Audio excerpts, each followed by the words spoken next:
Bismillahirrahmanirrahim. Assalamualaikum warahmatullahi wabarakatuh.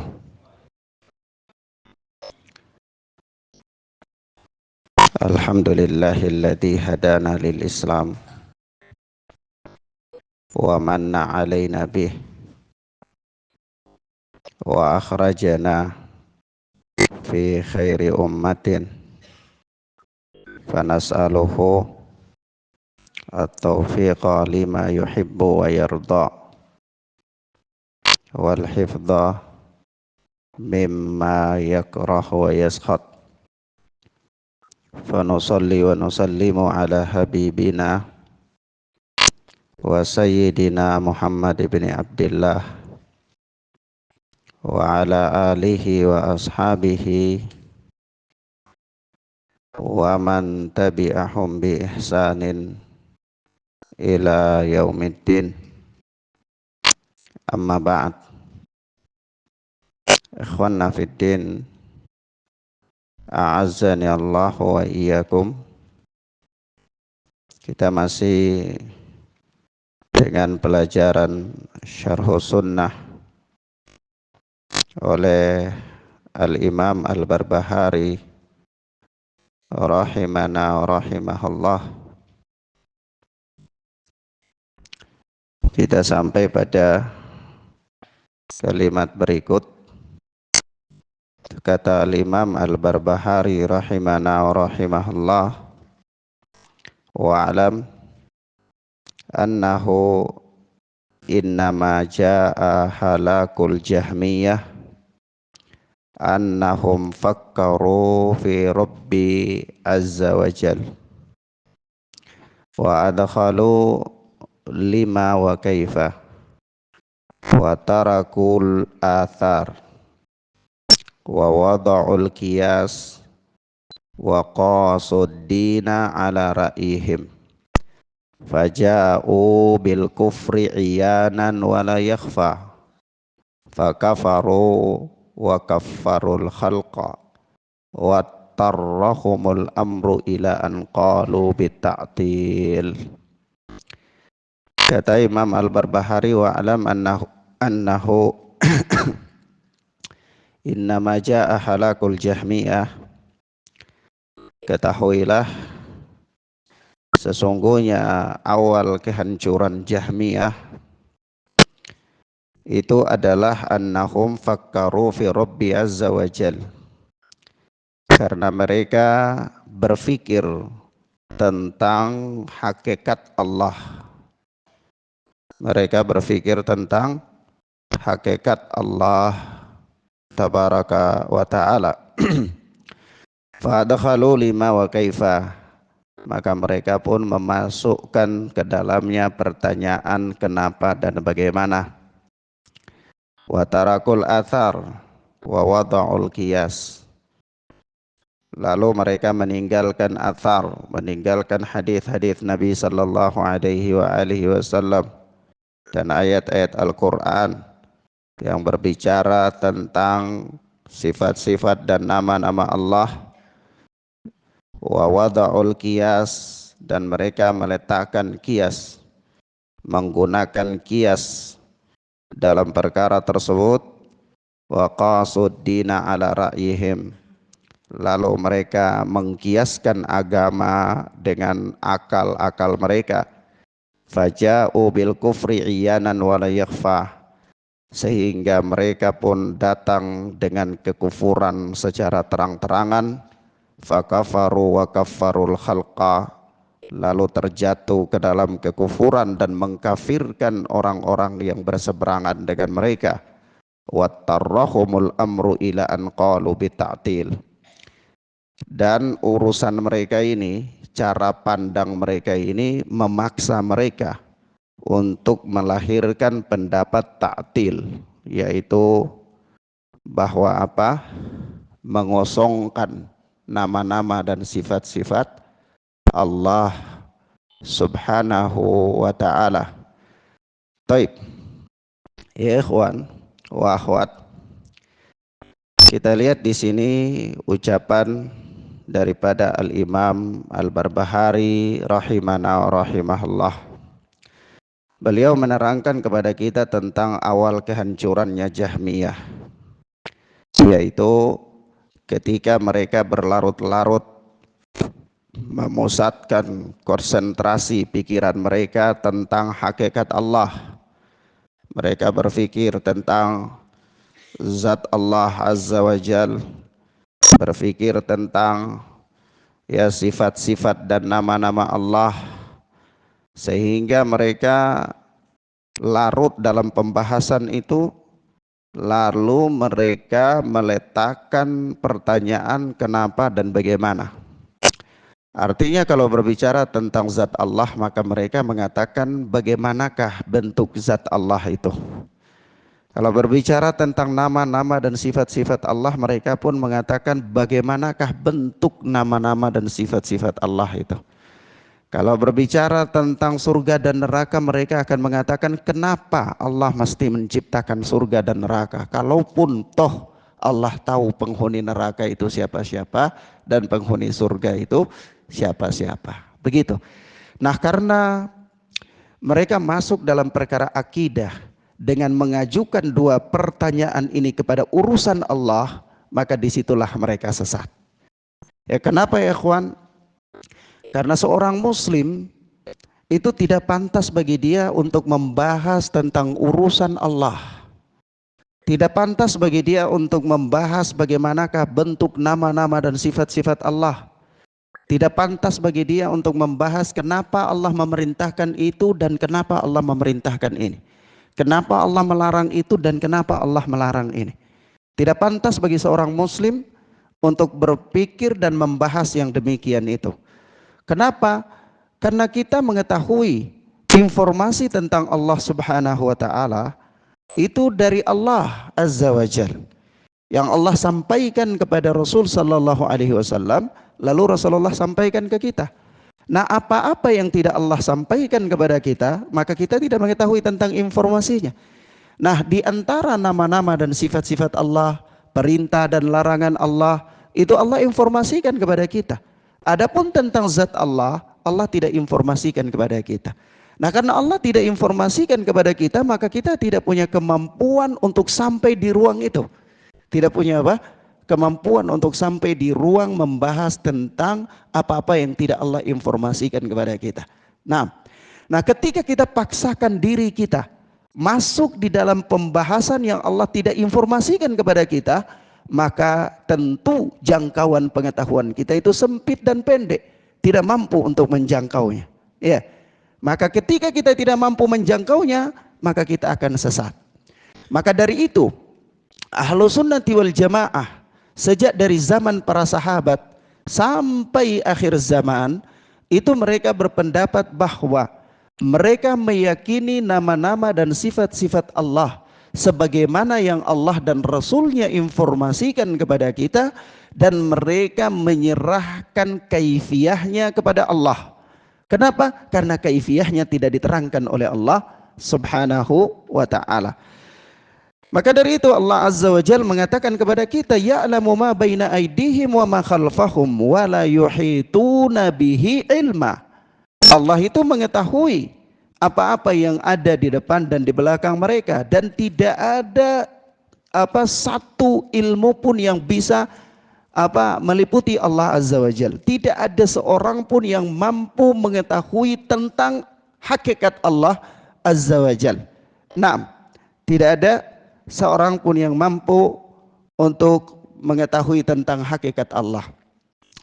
Tapi Jahmiyah, mereka berusaha untuk mengetahui hakikat Allah. Karena berusaha untuk mengetahui hakikat Allah, akhirnya mereka menggunakan analogi, menggunakan kias. Kalau seandainya Allah mempunyai tangan, maka itu pasti sama dengan tangan manusia. Maka ini nggak boleh. Kalau Allah punya pendengaran, maka itu berarti sama dengan pendengaran manusia. Itu tidak boleh. Kalau Allah mempunyai tempat, Allah itu di arasy, ini berarti Allah butuh dengan tempat. Itu berarti Allah ada pada satu arah. Kalau Allah butuh pada tempat, maka pasti tempat itu lebih besar dari Allah. Karena logikanya mengatakan sesuatu yang berada di satu tempat, maka tempat itu pasti lebih besar dari dia. Paham ikhwan? Nah, begitu pula sesuatu yang berada di satu tempat, berarti sesuatu itu dia membutuhkan arah. Mafhum? Kalau yang seperti ini, itu berarti Allah sama dengan makhluk. Maka tidak boleh. Allah itu tidak boleh sama dengan makhluk. Karena Allah tidak boleh sama dengan makhluk, maka mereka mengatakan Allah itu ada, tapi Allah itu tidak di dalam alam, tidak di luar alam, Allah itu tidak di atas, Allah tidak di bawah, maka Allah itu ada tapi tidak ada, begitu. Nah, akidah ini yang dipegang oleh Asy'ariyah, Maturidiyah. Sehingga ketika mereka membahas Allah itu bersemayam di atas arsy, mereka mengatakan Allah itu ada tapi tidak ada. Allah itu apa? Ada tapi tidak ada. Kenapa? Ya karena kalau Allah ada di suatu tempat, maka pasti tempat itu lebih besar dari Allah. Nah, kalau seandainya Allah itu ada di suatu tempat, maka itu Allah membutuhkan arah. Begitulah mereka. Mahfum ya ikhwan? Sementara Allah maha suci dari itu. Jadi tidak mungkin. Nah, paham ya ikhwan? Kenapa mereka demikian? Karena mereka menggunakan kias. Mereka membandingkan Allah dengan mereka. Mereka membandingkan Allah dengan makhluk. Kalau berbicara tentang Allah lalu mereka pikir, oh makhluk itu begini, maka tidak mungkin Allah sama dengan makhluk. Ya, maka mereka tujuannya mensucikan Allah Subhanahu wa taala dari yang demikian itu. Nah, akhirnya apa? Akhirnya mereka menolak sejumlah ayat-ayat Al-Quran, mereka menolak sejumlah nas-nas dari hadis Nabi Sallallahu Alaihi Wasallam.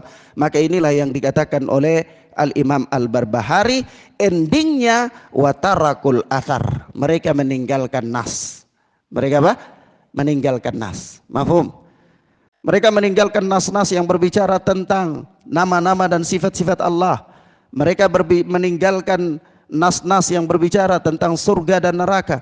Mereka meninggalkan nas-nas yang berbicara tentang kekuasaan Allah dalam menciptakan dan seterusnya. Mereka tinggalkan itu semua.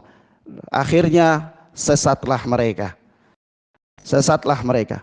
Dan mereka mengatakan Allah itu tidak punya sifat yang namanya sami', tidak punya sifat yang namanya basir.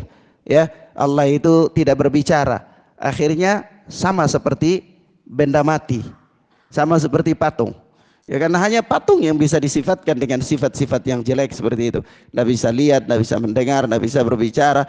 Nah, jadi seolah-olah Allah itu bisu, Allah nggak lihat, Allah tuli gitu. Waliyadzubillah.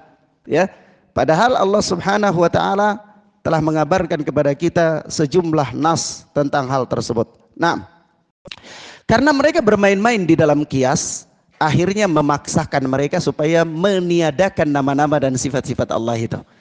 Kiasnya bagaimana? Kiasnya kalau tangan berarti sama dengan tangan makhluk. Tidak, Allah maha suci dari itu.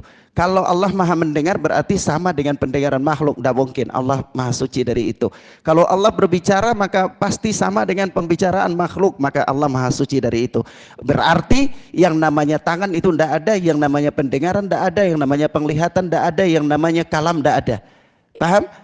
Nah, jadi mereka meniadakan nama-nama dan sifat-sifat tersebut. Apa yang memaksakan mereka untuk meniadakannya? Apa ya ikhwan? Kias. Kias. Karena kias, mereka telah meletakkan kias dalam berbicara tentang urusan Allah, meletakkan kias dalam berbicara tentang kaifiyah nama-nama dan sifat-sifat Allah, akhirnya terpaksa mereka harus meniadakan nama-nama dan sifat-sifat Allah Azza wa Jalla itu. Harus dipaksakan ke sana. Karena kalau tidak nanti kontradiksi. Nanti apa? Kontradiksi dengan kias mereka, dengan pemikiran mereka. Padahal Allah Subhanahu wa taala telah menetapkan kepada kita tentang nama-nama dan sifat-sifat Allah. Dan Allah meniadakan keserupaannya. Allah meniadakan kaifiyahnya. Allah Azza wa Jalla mengatakan, "Laisa kamitslihi syai'un wa huwas samiul basir." Tidak ada sesuatu pun yang serupa dengan Allah, tapi Allah itu maha mendengar lagi maha melihat. Yani Allah tetapkan bahwa Allah melihat, Allah tetapkan bahwa Allah mendengar, tetapi Allah juga menafikan keserupaan dengan makhluk. Pendengaran Allah tidak sama dengan pendengaran makhluk, Penglihatan Allah tidak sama dengan penglihatan makhluk. Kalau kita berjalan di atas kaidah ini dalam memahami nama-nama dan sifat-sifat Allah, maka kita akan meninggalkan kias. Kita akan apa? Meninggalkan kias. Tapi Jahmiyah, mereka meninggalkan kaidah ini, sehingga mereka menolak sejumlah athar karena mereka menggunakan apa? Kias. Naam. Taib. Mafhum ya ikhwan? Paham ya?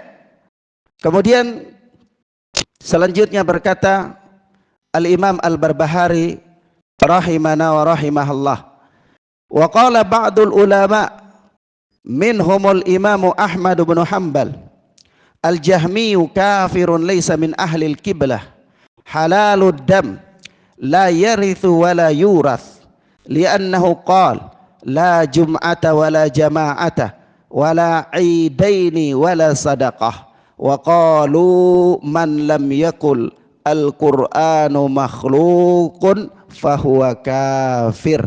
Naam. Kata Imam Al-Barbahari, sejumlah para ulama, di antara mereka Al-Imam Ahmad bin Hanbal rahimana wa rahimahallah, beliau berkata bahwa Jahmi adalah kafir. Mereka bukan ahlil kiblat, mereka bukan Islam. Halalud dam, halalnya darah mereka, halal darah mereka sebagaimana halalnya darah orang-orang kafir. Tapi bukan berarti halal darah kemudian seenaknya ditumpahkan, bukan ya. Karena orang kafir pun halal darahnya, tetapi tidak seenaknya untuk ditumpahkan, tidak boleh. Ya, ada aturan-aturan. Tapi kalau berbicara tentang hukum asal kehormatan darah mereka, maka itu adalah halal. Paham maksudnya ikhwan? Nah, kata Al-Imam Al-Barbahari, Jahmi itu kafir, dia bukan Islam. Halalud dam, halal darahnya, la yarithu wa la yurath, dia tidak mewarisi dan tidak diwarisi. Li'annahu qal, sebabnya dia berkata, di antara sebab ya, di samping sebab-sebab banyak yang para ulama mengkafirkan dia, ada sebab-sebab yang paling menonjol berkaitan dengan syariat, berkaitan dengan tasyri', berkaitan dengan ibadah. Kalau berkaitan dengan hal-hal akidah yang lainnya, ya misalnya surga neraka, yaitu perkara yang ma'ruf. Tapi Al-Imam Al-Barbahari menyebutkan tentang penyimpangan apa Jahmiyah di dalam hal apa? Amalan. Di dalam hal apa? Amalan. Yaitu apa? Mereka berkata, mereka berpendapat la jum'ata wa la jamaah. Tidak ada kewajiban sholat Jumat, tidak ada kewajiban sholat berjamaah. Tidak ada sholat Jumat, tidak ada sholat berjamaah. Wala idaini, dan tidak ada sholat 2 hari raya. Wala sadaqah, dan tidak ada kewajiban zakat. Sadaqah disebutkan secara mutlak, itu maknanya adalah apa? Zakat. Wa qalu, dan mereka berkata, mereka juga berpendapat man lam yaqul al-Qur'anu makhluqun fahuwa kafir. Barang siapa yang tidak mengatakan bahwa Al-Qur'an itu makhluk, maka dia kafir. Jadi mereka mengkafirkan orang-orang di luar mereka yang tidak berpendapat bahwa Al-Qur'an makhluk. Jadi kalau dia berpendapat Al-Quran makhluk, dalam pandangan Jahmiyah dia Islam. Tapi kalau dia berpendapat Al-Quran bukan makhluk, Al-Quran kalam Allah, maka dalam pandangan Jahmiyah dia kafir. Paham ya ikhwan? Baik. Dan kita lihat di sini ada hukum mendasar.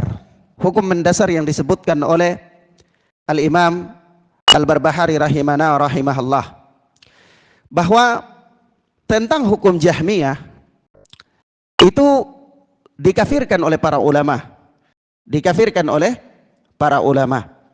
Sebab-sebab pengkafirannya itu banyak.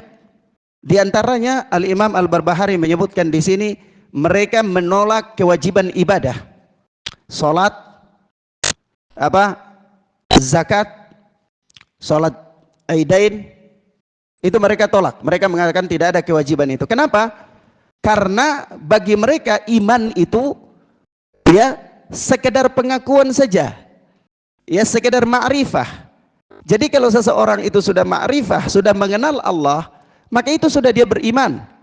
Karena dia beriman, maka dalam pandangan Jahmiyah itu tidak ada orang kafir. Semua orang beriman. Semua orang beriman. Hatta Fir'aun beriman, hatta iblis beriman.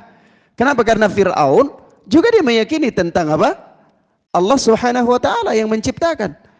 Begitu juga apa? Iblis. Dia meyakini bahwa apa? Allah Subhanahu wa taala yang menciptakan. Jadi kalau dalam pandangan Jahmiyah, karena amalan itu bukan bagian dari iman, ya iman itu cukup mengetahui saja, pengakuan saja, bahwa ketika seseorang dia mengaku bahwa Allah yang menciptakan, ya Allah yang memberi rizki, itu sudah cukup untuk dikatakan sebagai orang yang beriman. Maka kalau dalam pandangan Jahmiyah seperti ini, tidak ada orang kafir, tidak ada orang apa? Kafir. Paham ya ikhwan? Paham ya? Nah, kata Hatta, karena apa? Hatta antum tanyakan kepada orang kafir sendiri pun mereka akan mengatakan bahwa yang mengatur alam semesta ini adalah Allah. Iya. Yang memberi rizki itu Allah, yang menciptakan itu Allah. Dia tahu. Nah, karena dia tahu begitu, maka dia itu mukmin. Dia apa? Dia mukmin menurut Jahmiyah. Paham ya, ikhwan? Nah, karena para ulama mengkafirkan mereka, kenapa Imam Al-Barbahari menyebutkan pengkafiran para ulama terhadap Jahmiyah? Karena ada kelompok-kelompok sempalan yang lainnya selain dari Jahmiyah yang paling tenar, yang fitnahnya juga paling besar terhadap umat Islam, tapi tidak dikafirkan oleh para ulama. Tidak dikafirkan oleh para ulama. Paham ya, ikhwan? Seperti apa? Khawarij. Khawarij itu dikafirkan apa tidak? Tidak dikafirkan. Jadi Khawarij tidak dikafirkan ya. Bahkan haram untuk memerangi Khawarij. Kecuali apabila Khawarij itu mengangkat senjata untuk memerangi kita. Selama dia tidak mengangkat senjata untuk memerangi kaum muslimin, maka haram menumpahkan darahnya. Tidak boleh dia diperangi. Paham? Dan kalau dia diperangi pun, memerangi dia sebagaimana memerangi seorang muslim. Yaitu apa? Kalau dia lari jangan dikejar, istri-istrinya nggak boleh jadi tawanan, nggak boleh jadi apa? Ganimah, hartanya juga nggak boleh diambil jadi ganimah. Karena memerangi dia sebagaimana memerangi pemberontak, begitu, paham? Paham ya, ikhwan?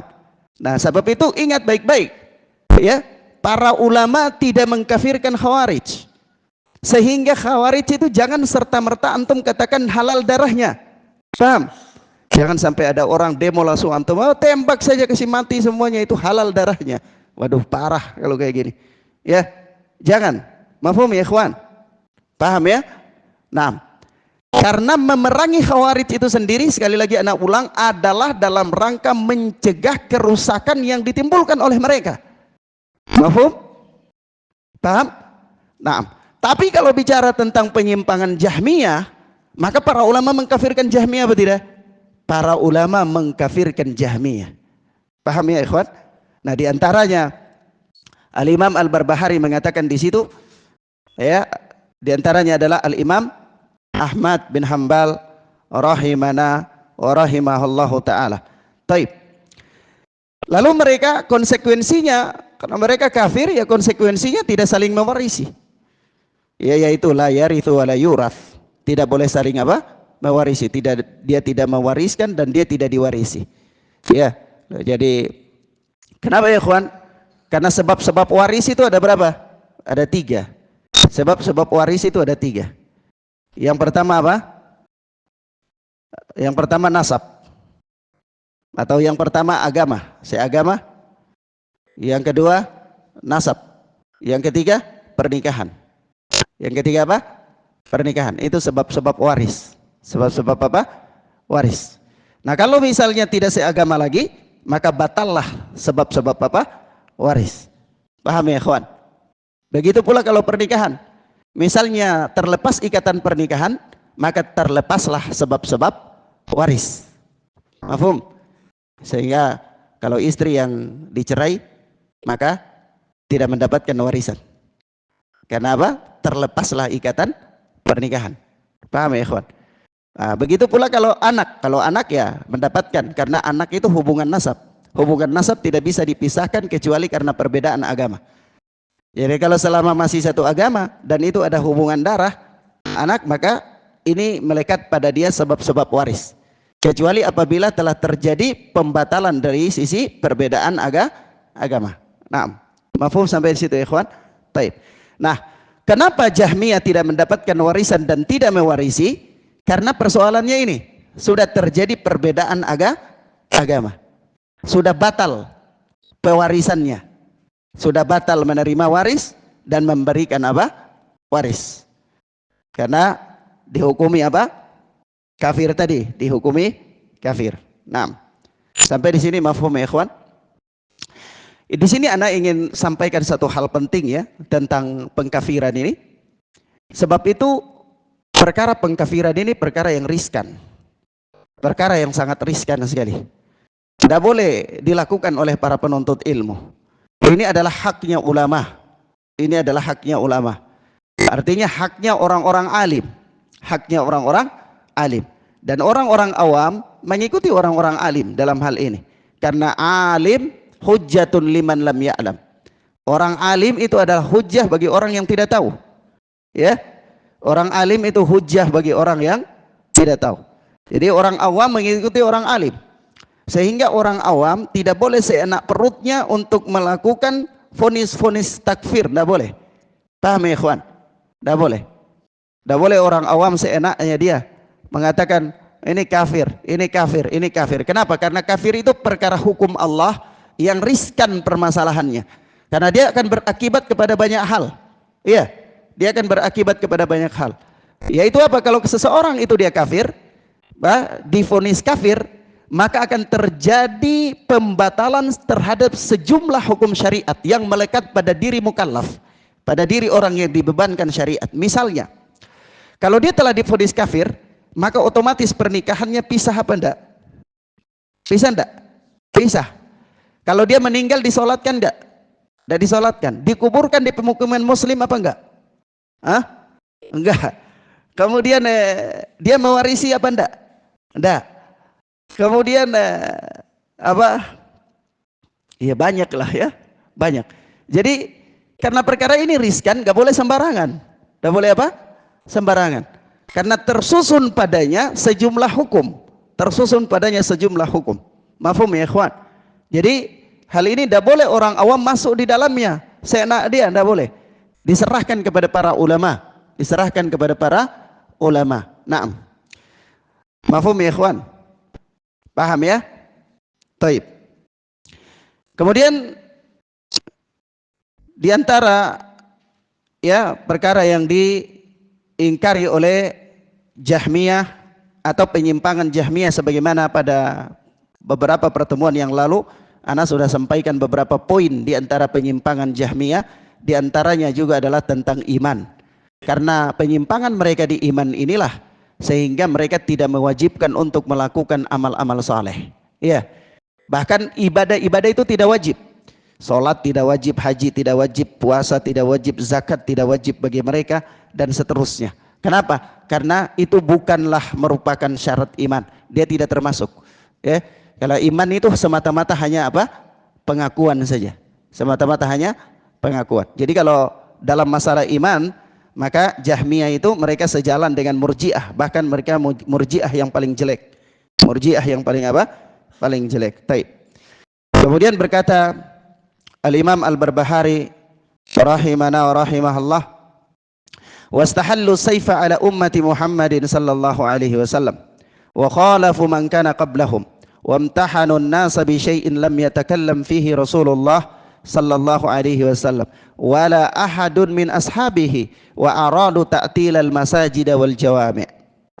Dan mereka Jahmiyah menghalalkan pedang atas umat Muhammad sallallahu alaihi wasallam, yaitu mereka menghalalkan memerangi kaum muslimin. Menghalalkan apa?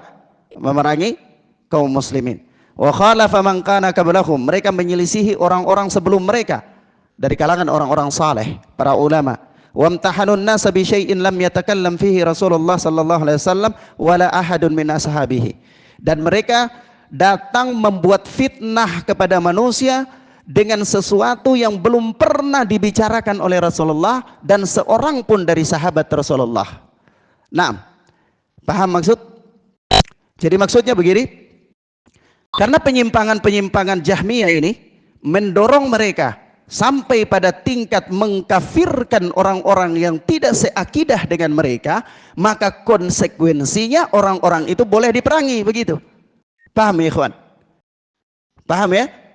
Dan anak ingin katakan di sini catatan penting bahwa setiap kelompok yang menyimpang dari Al-Quran dan Sunnah dengan pemahaman yang benar, ujung-ujungnya dia akan menghalalkan darah kaum muslimin. Dia akan apa? Menghalalkan darah kaum muslimin. Setiap kelompok, jadi ini bukan Jahmiyah saja ya, kita katakan setiap kelompok yang menyelisihi Al-Quran dan Sunnah dengan pemahaman salaful ummah, ujung-ujungnya dia akan menghalalkan darah kaum muslimin. Kita lihat pemberontakan yang terjadi pada zaman Ali bin Abi Thalib yang dilakukan oleh Khawarij. Penghalalan terhadap darah kaum muslimin apa tidak? Penghalalan terhadap darah kaum muslimin. Kita lihat lagi terjadinya pembunuhan terhadap Utsman bin Affan yang dilakukan oleh kelompok yang kumpulkan oleh Abdullah bin Sabah dengan alasan atau dengan slogan revolusi politik. Ujung-ujungnya terbunuhnya Utsman bin Affan.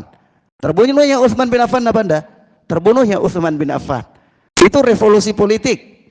Waktu itu yang dilakukan adalah revolusi politik yang dikampanyekan oleh Abdullah bin Sabah. Kenapa kita katakan revolusi politik? Karena gerakan yang mendasari mereka melakukan mudaharat, demonstrasi ketika itu adalah mengatakan bahwa pemerintahan Utsman bin Affan radhiyallahu taala anhu adalah pemerintahan yang nepotisme. Pemerintahan yang apa? Nepotisme. Ini dasarnya. Paham ya ikhwan? Ini dasarnya Abdullah bin Sabah melakukan konsolidasi politik dari Yamamah, Basra, Kufa sampai mereka menetapkan kota Mesir sebagai pusat konsolidasi. Dia masuk pada musim haji dengan membawa 2000 jamaah haji ke dalam kota Madinah dan Makkah, itu dengan alasan melakukan revolusi politik. Pemerintahan Utsman bin Affan adalah pemerintahan nepotisme, harus diganti dengan pemerintahan yang lebih adil. Begitu slogannya. Paham ya ikhwan? Ini perkara mendasar. Paham maksudnya? Baik. Kalau terjadinya fitnah peperangan di antara Ali bin Abi Thalib dan Muawiyah bin Abi Sufyan, kemudian di antara Aisyah radhiyallahu taala anha dan Ali bin Abi Thalib, itu perkara mendasarnya bukan revolusi politik. Perkara mendasarnya adalah karena menuntut keadilan terbunuhnya orang-orang, ya, terbunuhnya Utsman bin Affan. Jadi menuntut supaya menangkap mereka, begitu. Paham ikhwan?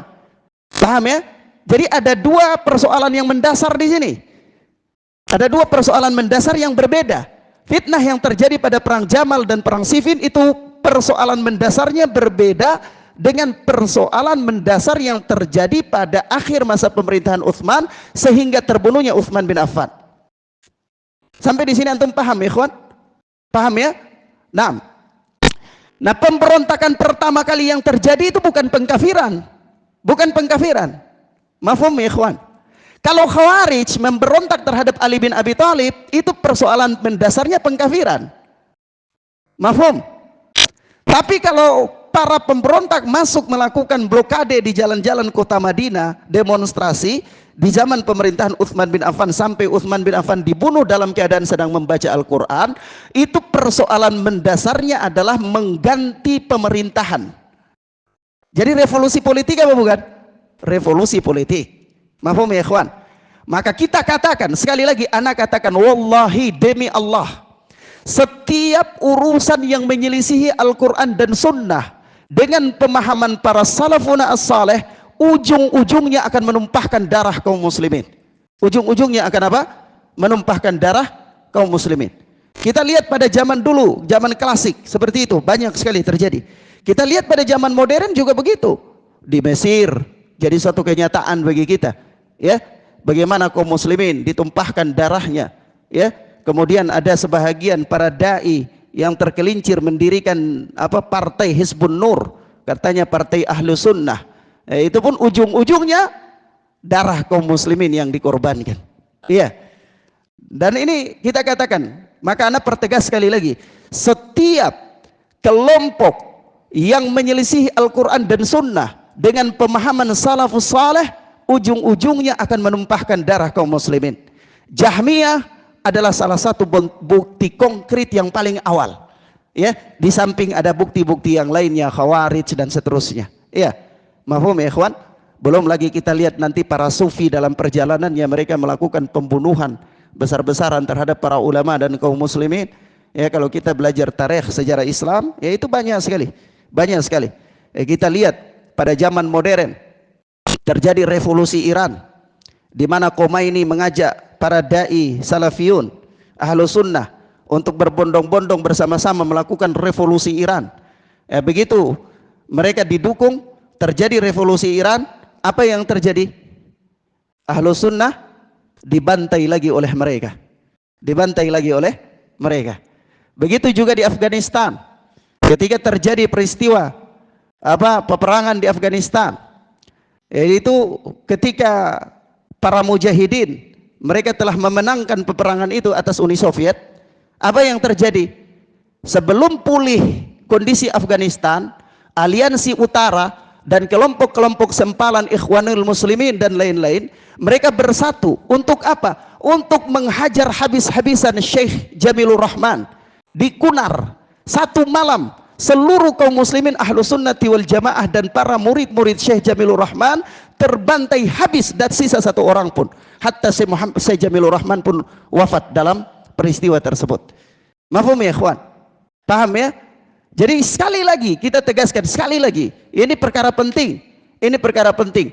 Setiap orang yang menyelisihi Al-Quran dan Sunnah dengan pemahaman salafuna as-salih, ujung-ujungnya dia akan menghalalkan darah kaum muslimin. Kita lihat sampai kelompok-kelompok sempalan yang belum berani mengangkat senjata, tapi dalam akidah mereka juga mengkafirkan kaum muslimin. Seperti apa di zaman modern ini? Kelompok apa? LDII, Islam Jamaah. Itu dia tidak memerangi kaum muslimin, tapi dalam keyakinannya menghalalkan darah kaum muslimin. Menghalalkan darah kaum muslimin. Mafhum ya ikhwan? Paham ya? Dan terlalu banyak contoh kalau ana sebutkan. Tapi sudah, di sini kita katakan saja bahwa wastahallu saifa ala ummati Muhammadin sallallahu alaihi wasallam. Jahmiyah itu akhirnya menghalalkan darah kaum muslimin. Wa khalafu man kana qablahum. Mereka menyelisihi orang-orang saleh sebelum mereka. Wa imtahanun nasa bi syai'in lam yatakallam fihi Rasulullah sallallahu alaihi wasallam wala ahadun min ashabihi sallallahu alaihi wasallam. Dan mereka memfitnah manusia, memfitnah kaum muslimin dengan sesuatu yang Rasulullah tidak pernah berbicara tentangnya, dan tidak ada seorang sahabat pun yang berbicara tentangnya. Nah, di sini paham? Mafhum di sini? Tapi di sini ada persoalan penting. Di sini ada persoalan penting. Nanti antum mungkin bertanya, Ustadz, apakah dalam setiap masalah para sahabat itu sepakat, ataukah ada sahabat berbeda? Kalau para sahabat bersepakat, tidak ada masalah. Kita katakan kembali kepada mereka, tidak ada masalah. Tapi ketika mereka berselisih, Ustadz ajak kita kembali kepada mereka, ini kembali kepada siapa? Misalnya Ali bin Abi Thalib berselisih dengan Utsman bin Affan. Misalnya Ibnu Mas'ud dan Ibnu Umar berselisih dengan Ibnu Abbas dalam masalah menyentuh wanita membatalkan wudhu atau tidak. Iya, mafhum ya ikhwan?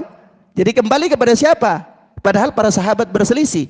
Nah, di sini tidak cukup waktu untuk anak jelaskan, akan anak jelaskan pada pertemuan berikut insyaallah. Wa aradu ta'tilal masajid wal jawami. Dan Jahmiyah itu menginginkan untuk mengosongkan masjid.